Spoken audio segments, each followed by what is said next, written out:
Welcome to the General Chemistry 1 class. This section is on stoichiometry, focusing on the mole concept part 1. In this lesson, we will calculate the mass of a given number of moles of an element or compound or vice versa. Calculations involving conversion from one unit to another can easily be carried out using the unit factor method, or also known as factor label method or dimensional analysis. In this method, conversion is done according to the equation sought quantity equals given quantity times a unit factor. So in this part, you just need to apply the conversion process from one unit to another unit.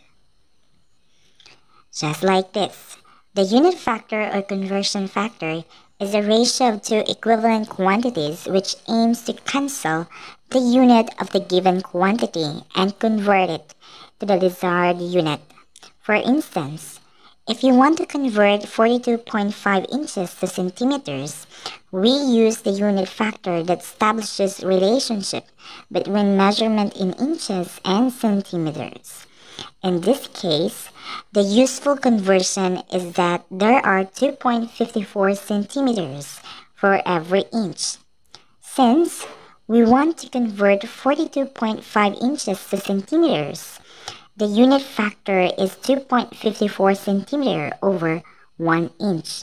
With this, the unit inch can be cancelled and be replaced with centimeters, multiplying 42.5 by a unit factor.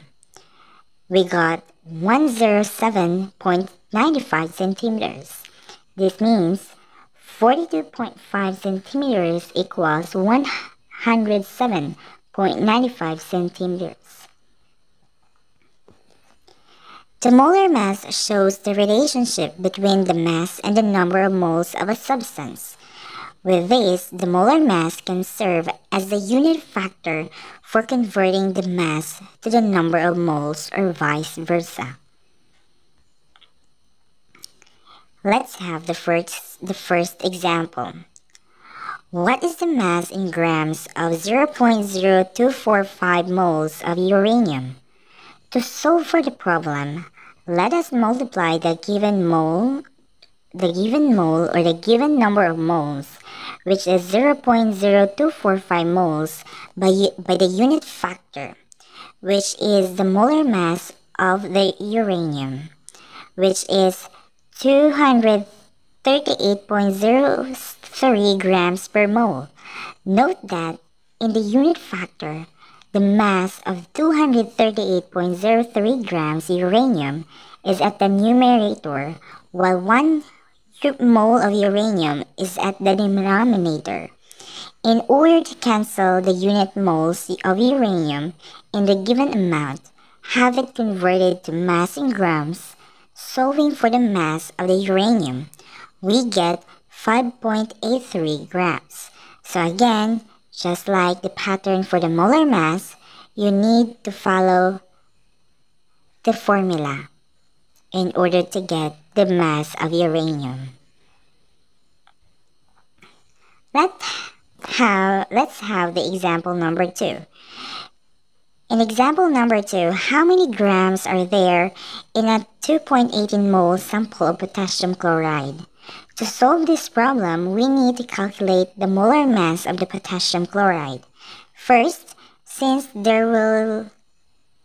this will serve as a unit factor to convert the moles to grams, potassium chloride consists of 1 potassium and 1 chlorine, with molar mass of 39.10 and 35.45 grams per mole respectively. Adding these values, we get 74.55 grams per mole. Since we have the molar mass of potassium chloride, we can now proceed to conversion. The mass of potassium chlorine can be determined by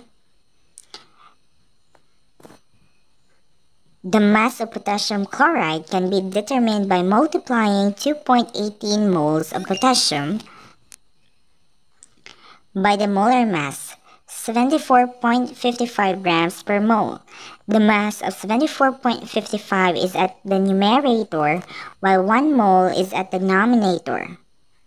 To cancel the unit moles and convert it to grams. From this calculation, we obtain 163 grams of potassium chloride.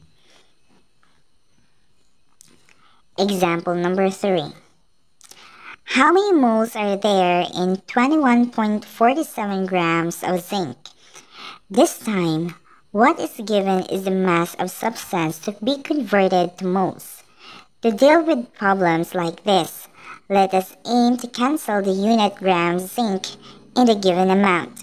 With this, in using the molar mass of zinc as the unit factor, the value of 65.38 grams must be at the denominator, while 1 mole of zinc must be at the numerator.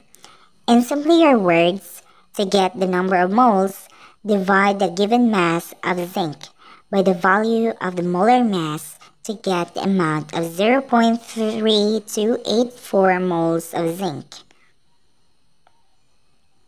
Let's have example number 4. How many moles are there in 3.80 grams of aluminum chloride? To solve the problem, the molar mass must be calculated first. The compound has 1 aluminum, 3 chlorine atoms, so the molar mass of the compound can be calculated as 1 times 26.98 grams per mole for aluminum plus 3 times 35.45 grams per mole for chlorine, which is equal to 133.33 grams per mole. To get the number of moles of aluminum chloride, divide the mass of 3.18 grams by the value of the molar mass, 133.33 grams per mole. For proper cancellation of the unit gram in the given mass, 133.33 grams aluminum chloride must be at the denominator, while 1 mole of aluminum chloride must be at the numerator. Solving this equation, we get a value of 0.0239 moles of aluminum chloride. As we have observed in the given example, mass and amount of a substance are interconvertible to one another according to the following diagram. A given amount of a substance in moles, when multiplied by its molar masses, give its mass in grams. If you are given its mass, divide it by the molar mass and the amount in moles will be obtained, as shown on the diagram. To summarize, converting moles of a substance to grams is done by multiplying the given moles by its molar mass. On the other hand, in converting the given mass in grams to moles, divide the given mass by the molar mass. We have here the references, and thank you.